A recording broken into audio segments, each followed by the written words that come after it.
இந்த அரசு ஒரு புது டெக்னிக்கை ரெகுலராக ஃபாலோ பண்ணிட்டு வராங்க. எதையாவது ஒன்று செய்யறதுக்கு முன்னாடி அந்த செய்தி இவங்களே லீக் பண்ணிடுறாங்க. உடனே அதற்கு எதிர்ப்பு பலமாக இருந்தால் உடனே ஒரு யூடியூன் சொல்றேன். தேவையற்ற பிரச்சனை திருப்பும் நான் சொல்லுகிறேன்.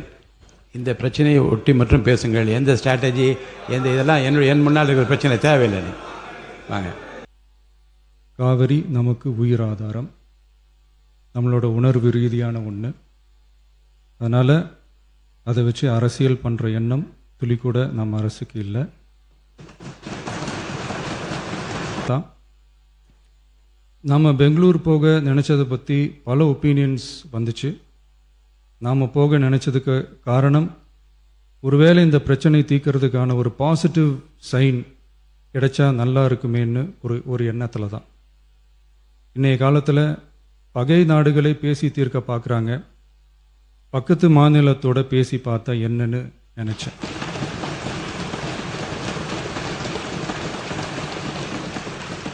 அதனால தான் அப்படி ஒரு அட்டெம்ப்ட் எடுக்க நான் ட்ரை பண்ணோம். ஒருவேளை அந்த அட்டெம்ப்டில் ஒரு அவமானம் நேர்ந்தால் என்ன செய்யன்னு சில பேர் கேட்டாங்க. அப்படி நடந்தால் தமிழ்நாட்டு மக்களுக்காக அதையும் தாங்க தயாராக தான் இருக்கேன்.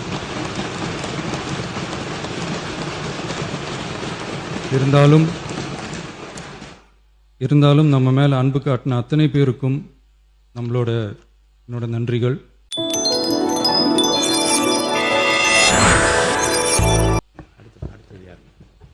மாண்புமிகு பேரவைத் தலைவர் அவர்களே, இன்றைக்கு தமிழ்நாடு விவசாயிகளுடைய வேதனைக்கு இந்த அரசு ஒரு சரியான தீர்வை காண வேண்டும்னு இந்த ஒத்திவைப்பு தீர்மானத்தை நாங்கள் இங்கே கொடுத்துருக்குறோம். இந்த ஒத்திவைப்பு தீர்மானத்தை கொண்டு வருவதற்கு 4 முக்கிய காரணங்கள் இருக்கின்றது. முதல் காரணம், மேகதாது அணை கட்டுற கர்நாடக அரசை தடுக்க இந்த அரசு என்ன நடவடிக்கை எடுத்திருக்கிறது என்று இந்த அவைக்கு நீங்கள் தெரிவிக்க வேண்டும். இரண்டாவது காரணம், முழு பயிர்க்கடன் தள்ளுபடின்னு நீங்கள் தேர்தலின் போது வாக்குறுதி கொடுத்துவிட்டு இன்றைக்கு ஆட்சிக்கு வந்துவிட்டு அரைகுறை தள்ளுபடியை மட்டும் செய்வது ஏன்? மூன்றாவது காரணம், காவிரியில் தண்ணி வராத காரணத்தினால குறுவை சாகுபடி இன்னைக்கு மொத்தமாக இல்லாமல் போயிடுச்சு. இதற்கு தகுந்த நிவாரண தொகையை எப்பொழுது இந்த அரசு விவசாயிகளுக்கு கொடுக்க போகின்றது? நான்காவது காரணம், டெல்டா மாவட்டங்களை வறட்சி பாதிக்கப்பட்ட மாவட்டங்களாக அறிவித்து அங்கே இருக்கக்கூடிய விவசாயிகளுக்கு உரிய நிவாரணத்தை இந்த அரசு கொடுக்க வேண்டும். முதல்ல மேகதாது பிரச்சனையில் இருந்து என்னுடைய உரையை நான் துவங்குகின்றேன். தாவேக அரசு அமைஞ்சதிலிருந்து மேகதாது அணை கட்டுறதில் இதுவரை காட்டாத ஒரு வேகத்தையும் தீவிரத்தையும் இன்றைக்கு கர்நாடக அரசு காட்டி வருகின்றது. மேகதாது விஷயத்தில் ஒரு முறை மட்டும் பிரதமர்கிட்ட நம்முடைய முதலமைச்சர் அவர்கள் கோரிக்கை வச்சார். அடுத்து மேகதாது பிரச்சனையில இருந்து இந்த பேரவையில் ஜூன் 19ஆம் தேதி அன்னைக்கு இந்த அரசு ஒரு தீர்மானத்தையும் கொண்டு வந்தது. ஆனால் அந்த தீர்மானம் மட்டும் நிறைவேற்றினா போதாது, அனைத்து கட்சி தலைவர்களோடு சேர்ந்து டெல்லிக்கு செல்ல வேண்டும் என்று எங்களுடைய கழக தலைவர்கள் சொன்ன ஆலோசனையும் நான் இந்த அவையிலே பதிய வைத்திருக்கின்றேன்.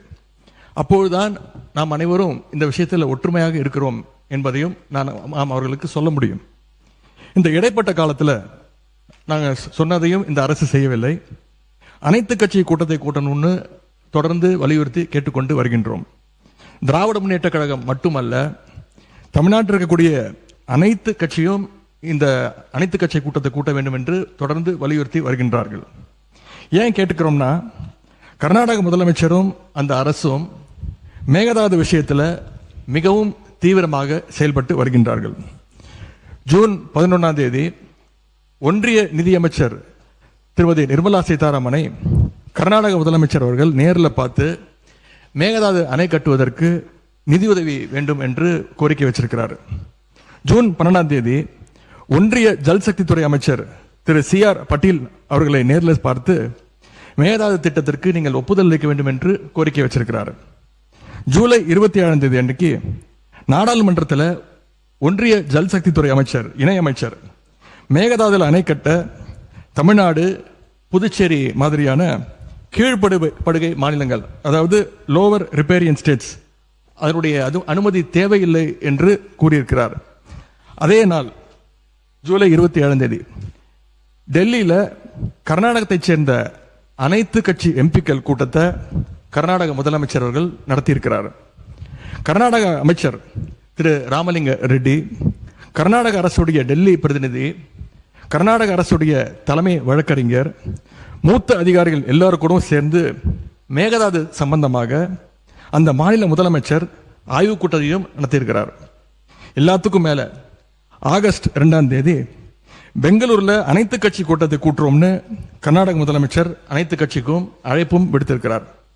திரு சீதாராமையா, திரு பசவராஜ் பொம்மையா, திரு எடியூரப்பா, திரு குமாரசாமி, திரு வீரப்ப மொய்லி என 5 முன்னாள் முதலமைச்சர்கள் உட்பட அந்த முக்கியமான கூட்டத்தில் முக்கியமான தலைவர்கள் அனைவரும் அந்த கூட்டத்தில் கலந்து கொண்டிருக்கிறாங்க. கர்நாடக முதலமைச்சர் அந்த கூட்டத்தில் ஊடகங்களை சந்திச்சு பேட்டியும் தெளிவாக கொடுத்திருக்கிறார். இப்படி அவங்க ஸ்டெப் பை ஸ்டெப்பாக ஒரு மாசத்துல பல நடவடிக்கைகளை தொடர்ந்து எடுத்துக்கிட்டு வராங்க. மாநில நலன் அப்படின்னு வந்தா அவங்க எப்படி அரசியல் வேறுபாடுகள் எல்லாம் பார்க்காம கடந்து மறந்து ஓரணியில் நிற்கிறாங்களோ, அதே போல நாமளும் நம்முடைய ஒற்றுமையை கர்நாடக அரசுக்கும் ஒன்றிய அரசும் காட்ட வேண்டும் அப்படின்னு தான் நாங்கள் அனைத்து கட்சி கூட்டத்தை தொடர்ந்து கூட்ட வேண்டும் என்று எங்களுடைய கோரிக்கையை வச்சிருக்கிறோம். விவசாயிகள் மேல அக்கறை உள்ள ஒரு அரசு இதையெல்லாம் கேட்காமல தானாகவே செய்ய வேண்டும். மாண்புமிகு சட்டமன்ற எதிர்க்கட்சி தலைவர் சிறப்பு கவன ஈர்ப்பு தீர்மானத்தில் தாங்கள் குறிப்பிட்டுள்ள அந்த செய்திகளை பற்றி மட்டும் நீங்கள் இங்கே பேச வேண்டும். விரிவாக விளக்கமாக பேசுவதற்கு மானிய கோரிக்கைகள்லாம் வருகிற போது நீங்கள் பேசிக்கொள்ளலாம். இப்போது உங்களுடைய கடிதத்தில் குறிப்பிட்டுள்ள எந்த விதியின் கீழ் நீங்கள் கொடுத்தீர்களோ அதை நான் மாற்றி சிறப்பு கவன ஈர்ப்பு தீர்மானமாக எடுத்துக்கொண்டிருக்கிறேன். சுருக்கமாக நீங்கள் கடிதத்தில் சொல்லியுள்ள அந்த பிரச்சனையை மட்டும் நீங்கள் பேசும்படி கேட்டுக்கொள்கிறேன். ஏன் அனைத்து கட்சி கூட்டத்தை கூட்ட மறுக்கிறீர்கள் என்பதுதான் சிம்பிளாக நான் கேட்கக்கூடிய கேள்வி. நாம தொடர்ந்து அழுத்தம் கொடுத்த பிறகு இப்பொழுது ஜூலை 28 அன்னைக்கு பிரதமருக்கு 2வது கடிதத்தை நம்முடைய முதலமைச்சர்கள் எழுதியிருக்கிறார். எங்களுடைய தலைவர் முதலமைச்சராக இருந்தப்போ தமிழ்நாட்டுடைய பிரச்சனைகளுக்காக கடிதங்கள் எழுதினதை விமர்சித்து இப்போ இங்கே இருக்கக்கூடிய முதலமைச்சர் அவர்கள் என்னென்ன பேசியிருக்கிறார் என்பதை இங்கே கொஞ்சம் ரீவைண்ட் செய்து நீங்கள் பார்க்க வேண்டும். முதலமைச்சர் பேச்சை தான் இங்கே நான் அவை குறிப்பில் குறிப்பிட விரும்புகிறேன். அதை நீக்க மாட்டீங்க அப்படின்னு நான் நம்புகிறேன். ஸ்டாலின் அவர்கள் அப்பப்போ எந்திரிச்சு கடிதம் எழுதிட்டு தூங்க போயிடுவார், அவ்வளவுதான். அது அப்படியே கிடக்கும். மானே தேனே பொன்மானே இப்படி கடிதம் எழுதுறது எல்லாம் இனிமே வேலைக்கு ஆகாது. நான் திரும்ப ஏற்கனவே சொல்லிட்டேன். அப்புறம் நீங்கள் பேசியதை அவை குறிப்பில் நீக்க வேண்டியது வரும். நீங்கள் கொடுத்திருக்கிற விதியை நான் சிறப்பு கவன ஈர்ப்பு தீர்மானமாக எடுத்துக்கொண்டிருக்கிறேன். நீங்கள் கொடுத்து தான் பேச வேண்டும். அதெல்லாம் பேசுவதற்கு உங்களுக்கு மானிய கோரிக்கைகள் வருகிறது. மற்ற சமயத்தில் இப்போது அதை அனுமதிக்க இயலாது. கவன ஈர்ப்பில் விதிகளின்படி எந்த பொருள் குறித்து நீங்கள் கவன ஈர்ப்பு கொடுத்து சிறப்பு கவன ஈர்ப்பு கொடுத்திருக்கீங்கன்னா அதை குறித்து மட்டும்தான் பேச வேண்டும். மீதி விஷயங்களை பேசுவதற்கு நான் அனுமதிக்க மாட்டேன். தேவையற்ற சர்ச்சையும் எதை நோக்கி போக வேண்டும் என்று இந்த தமிழ்நாடு விரும்புகிறதோ அதை நோக்கி மட்டும் போங்கள். இங்கே இதை ஒரு பெரிய அரசியல் இருங்க. நான் இல்லை கேளு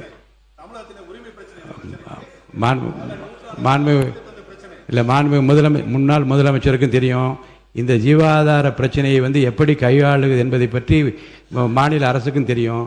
இங்கே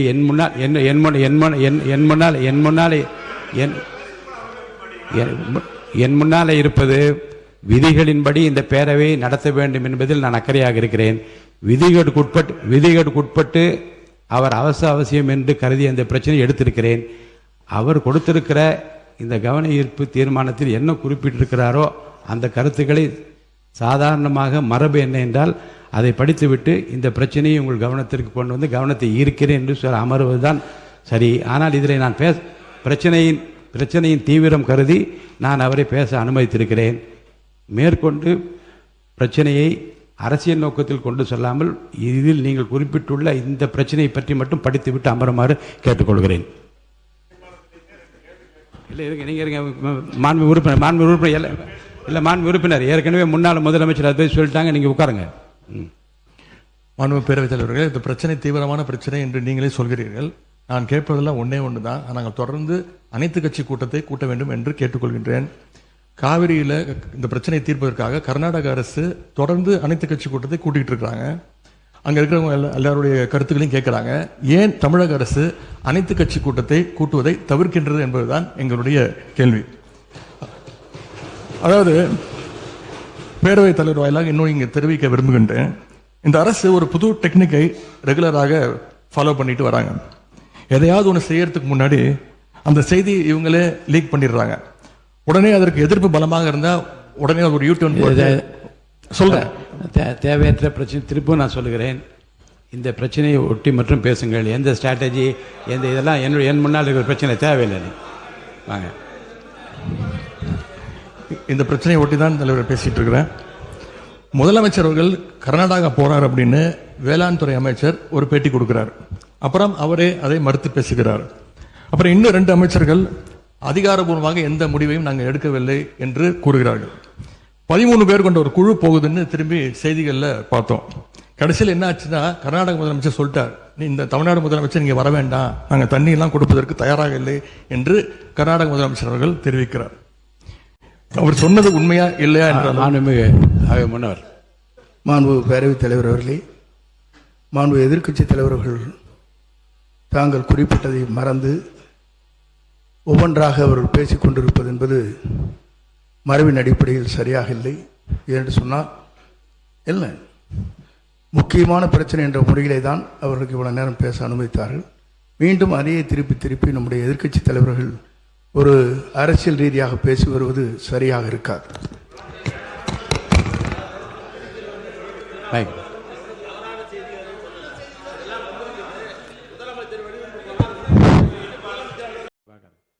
மாண்பு எதிர்க்கட்சி தலைவர்கள் மீண்டும் சொல்கிறேன், சுருக்கமாக அரசின் கவனத்தை ஈர்த்து அமர்வதுதான் மரபும் விதியும். அந்த அடிப்படையில் உங்கள் பேச்சை நீங்கள் முடித்துக் கொள்ளுமாறு நான் அன்போடு கேட்டுக்கொள்கிறேன்.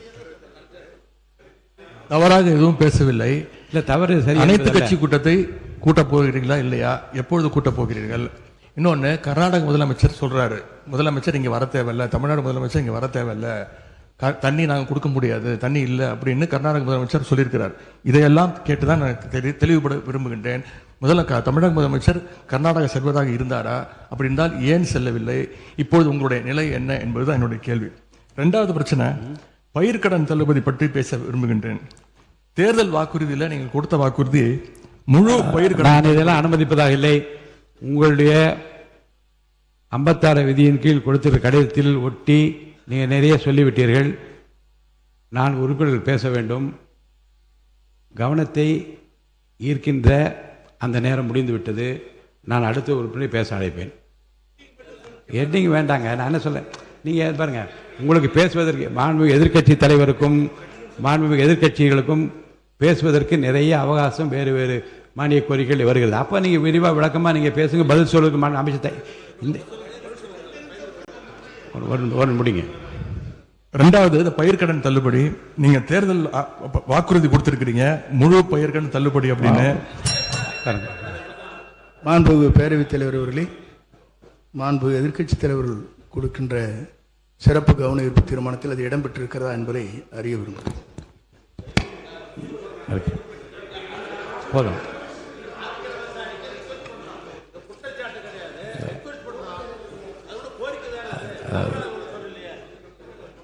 பாருங்க, கவனத்தை ஈர்க்கின்ற அந்த பிரச்சனையை மாறி இது வேறு வேறு திசைகளிலே செல்லுமானால் எந்த பிரச்சனைக்காக இதனை அனுமதித்தனோ அந்த பிரச்சனை நிறைவேறாது. அவர்கள் கூர்ந்து இதற்காக தான் நாங்கள் விவசாயிகள் போராடிட்டு இருக்கிறாங்க. நீங்க பயிர்க்கடன் தள்ளுபடி முழுமையாக கொடுப்போம்னு சொன்னீங்க, கொடுக்கல. இதையும் சேர்த்து தான் அங்க விவசாயிகள் இங்க போராட்டத்தில் ஈடுபட்டு இருக்கிறாங்க. எவ்வளவு டைம் தேவைப்படும் அப்படின்னு சொல்ல வேண்டும். அதே மாதிரி டெல்டாவில் இருக்கக்கூடிய அனைத்து தரப்பு விவசாய சங்க பிரதிநிதிகளையும் சந்திச்சு பேசுற மாதிரி முதலமைச்சர் அவர்கள் ஒரு கூட்டத்தை கூட்ட வேண்டும். 3வதாக, குறுவையில் நஷ்டத்தை சந்திச்சிருக்கக்கூடிய விவசாயிகளுக்கு இந்த அரசு உரிய இழப்பீடு வழங்கணும்னு கேட்டுக்கொள்கின்றேன். எங்களுடைய ஆட்சியில் 6.5 லட்சம் ஹெக்டேர் அளவுக்கு குறுவை சாகுபடி நடந்துச்சு. ஆனா இன்றைக்கு இந்த வருஷம் இந்த ஆட்சியில வெறும் 1.5 லட்சம் ஹெக்டேர் அளவுக்கு தான் குறுவை சாகுபடி நடந்திருக்கு. நீங்க ஸ்பெஷல் பேக்கேஜ்னு சொல்லி 134 கோடி அறிவிச்சிருக்கிறீங்க. அதை எத்தனை பேருக்கு கொடுத்திருக்கிறீங்க என்பதை இந்த அவையில் தெரிவிக்க வேண்டும். ஏதாவது கணக்கெடுப்பு நடத்தியிருக்கிறீர்களா? மாண்புமிகு பொதுப்பணித்துறை அமைச்சர்.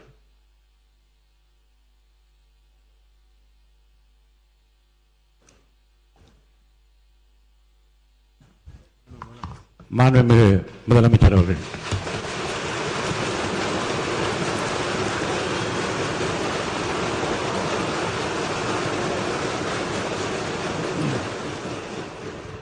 மாண்புமிகு பேரவைத் தலைவர் அவர்களே, உட்காருங்க. அவங்க பேசும்போது குறுக்கிட வேணாம், உட்காருங்க. இன்னும் நீங்க இல்லை, இடையில அனுமதிக்க முடியாது. இல்லை இல்லைங்க, எது இல்லைங்க, உட்காருங்க. நான் எல்லா வாய்ப்பு கொடுப்பேன். இருங்க, உங்களுக்கு கொடுக்குறேங்க. உங்க பேரை படிச்சு இருங்க. உங்க பேரை தெளிவா படிச்சுட்டேன். உட்காருங்க. உங்களுக்கு இல்லை, இப்போ அவங்க பேருங்க. அவர் இல்லை இருங்க, உட்காருங்க உட்காருங்க உட்காருங்க. விதிகளின்படி தான் நடக்குது. உட்காருங்க. நான் சொல்றதை கேட்டு. எதிர்கட்சி தலைவர் இன்னும் முடிக்கலைங்க. அவர் பேச முடிச்சுட்டாரா? அவர் பேசி முடிச்சுட்டாரா? இன்னும் எதிர்கட்சி இன்னும் முடிக்கவே இல்லை. உட்காருங்க. நீங்க அவர் பேசி என்ன அதுதான் பேசுறேன். எது சட்டமோ எது விதி அதான் நான் பேசுறேன். எனக்கு பயப்பட சொல்லி நான் சொல்லுங்க. அவைக்கு பயப்படுங்க, விதிக்கு பயப்படுங்க. எனக்கு பயப்பட வேண்டாம், விதிக்கு பயப்படுங்க. மாண்புமிகு எதிர்க்கட்சி பேசி முடிக்கல. அவர் பேசி முடித்த இருங்க. அவர் பேசுகிற போது குறுக்கீடு பாருங்க. அவர் பேசுகிற போது தயவுசெய்து உட்காருறீங்களா? உட்காருங்க. என்ன கொடுங்க, உட்காருங்க. நான் அனுமதி தரேன். பேரவை முன்னவர் பேசுங்க.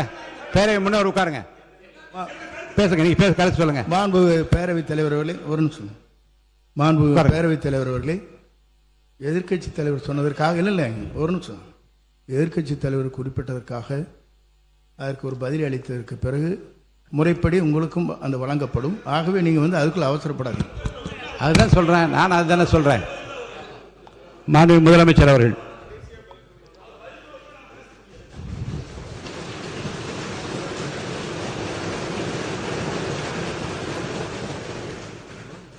மாண்புமிகு பேரவைத் தலைவர் அவர்களே, காவிரி விவகாரத்தில் எதிர்கட்சி சில விவரங்களை கேட்டிருக்கிறாங்க. காவிரி நமக்கு உயிர் ஆதாரம், நம்மளோட உணர்வு ரீதியான ஒன்று. அதனால் அதை வச்சு அரசியல் பண்ணுற எண்ணம் துளி கூட நம்ம அரசுக்கு இல்லை.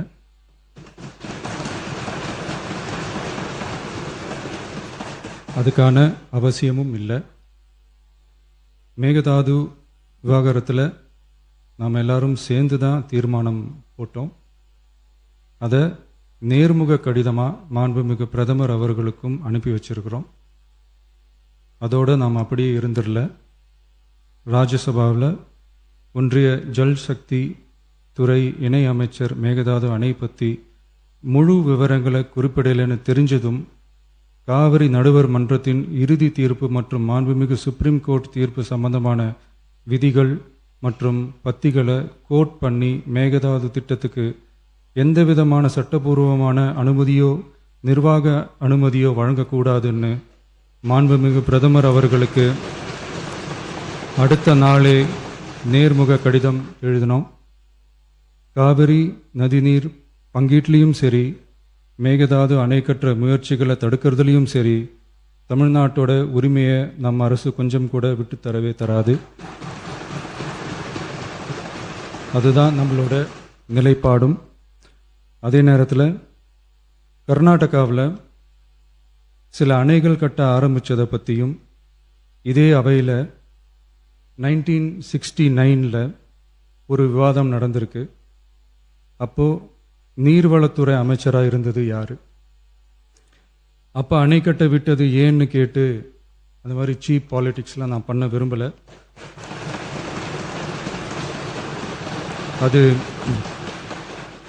அது நம்ம நோக்கமும் இல்லை. ஏன்னா காவிரி விவகாரத்தை ரொம்ப கவனமாக கையாளணும். எந்த கட்சி ஆளுகிறது, எந்த கட்சிக்கு பெருமை, யாருக்கு பெருமைன்னெலாம் பார்க்கக்கூடாது. இது தமிழக மக்களுடைய பிரச்சனை அப்படின்னு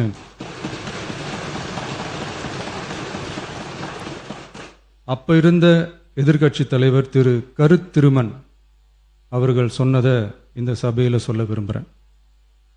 காவிரி பிரச்சனையில் சம்பந்தப்பட்ட 2 மாநிலங்களும் ஒன்றிய அரசும் உட்கார்ந்து முடிவெடுக்கணும்னு 1969 இந்த சபையில் பேசியிருக்கிறாங்க. அதுக்கப்புறம் நிலைமை வேறு மாதிரியெல்லாம் போயிடுச்சுன்னு நம்ம எல்லாருக்குமே தெரிஞ்சது தான்.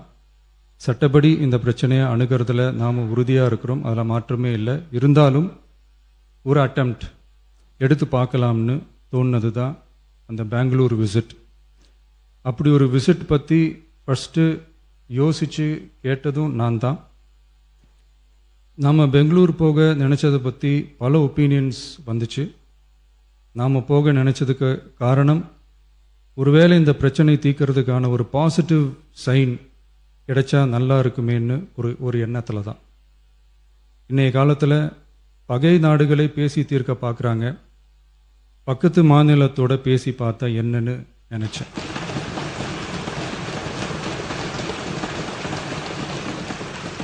அதனால தான் அப்படி ஒரு அட்டெம்ப்ட் எடுக்க நான் ட்ரை பண்ணோம். ஒருவேளை அந்த அட்டெம்ப்டில் ஒரு அவமானம் நேர்ந்தால் என்ன செய்யன்னு சில பேர் கேட்டாங்க. அப்படி நடந்தால் தமிழ்நாட்டு மக்களுக்காக அதையும் தாங்க தயாராக தான் இருக்கேன்.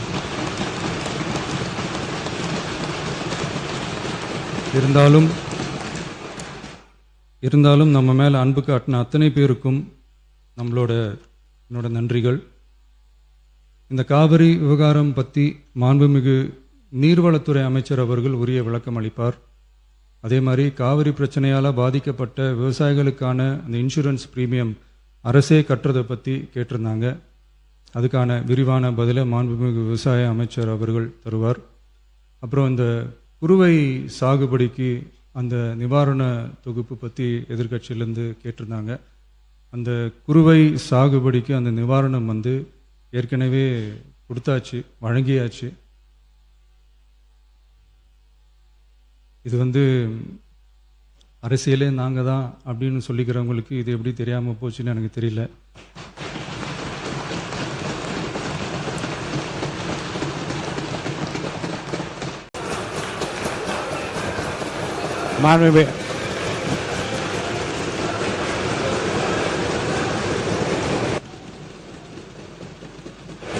மாண்புமிகு எதிர்க்கட்சி தலைவர் சுருக்கமாக. கொஞ்சம் அமைதியா இருங்க. மாண்புமிகு எதிர்க்கட்சி தலைவர் பேசுவதற்கு நீங்க அமைதியா இருங்க. நீங்களே இப்படி பிரச்சனை பண்ணா எப்படி? அமைதியா இருங்க, அவங்க பேசணும் சுருக்கமாக. பேரவைத் தலைவர் அவர்களே, ஸ்பெஷல் பேக்கேஜ்னா நீங்க கொடுத்தது 134 கோடி கொடுத்தீங்க. அது அனைத்து அரசுலையும் கொடுக்கறக்கூடிய ஸ்பெஷல் பேக்கேஜ் தான்.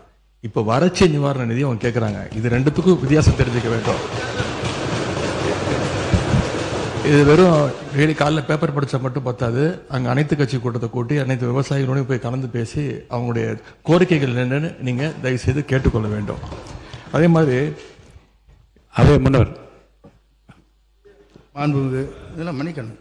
மாண்புமிகு எதிர்க்கட்சி தலைவர்கள் இப்போது வறட்சி நிவாரணத்தை பற்றி சொன்னார்கள். செப்டம்பர் இறுதி வரையிலும் பார்த்துவிட்டு தான் வறட்சி நிவாரண பணிகளை ஆற்றுவது வழக்கம். அவை அதை குறிப்பிட விரும்புகிறேன்.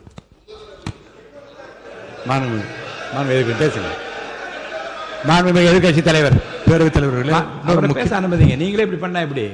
மாண்புமிகு எதிர்க்கட்சி தலைவர் சுருக்கமா முடிவு. தலைவர்களே, நாங்கள் இன்னொன்று திரும்பி கேட்பதுதான், கர்நாடகாவில் அவங்க அனைத்து கட்சி கூட்டத்தை கூட்டி முன்னாள் முதலமைச்சர்லாம் வர சொல்லி அவங்களுடைய கோரிக்கைகள்லாம் கேட்டுக்கிட்டு இருக்காங்க, தொடர்ந்து கேட்டுட்டு இருக்காங்க. இந்த தாவேக்கா அரசு ஏன் அனைத்து கட்சி கூட்டத்தை கூட்டுவதற்கு என்ன உங்களுக்கு பயம், என்ன உங்களுக்கு தயக்கம் என்பதை நான் கேட்டுக்கொள்ள விரும்புகின்றேன். அதே மாதிரி குறுவை பாதித்த சம்பவம் இன்னைக்கு கேள்விக்குறியாக நிலையில விவசாயிகளுடைய தொடர் கோரிக்கை டெல்டா மாவட்டங்களை வறட்சி பாதித்த மாவட்டங்களாக அறிவித்து அதற்கான உரிய நிவாரணங்களை அவங்க தொடர்ந்து கேட்டுட்டு இருக்கிறாங்க.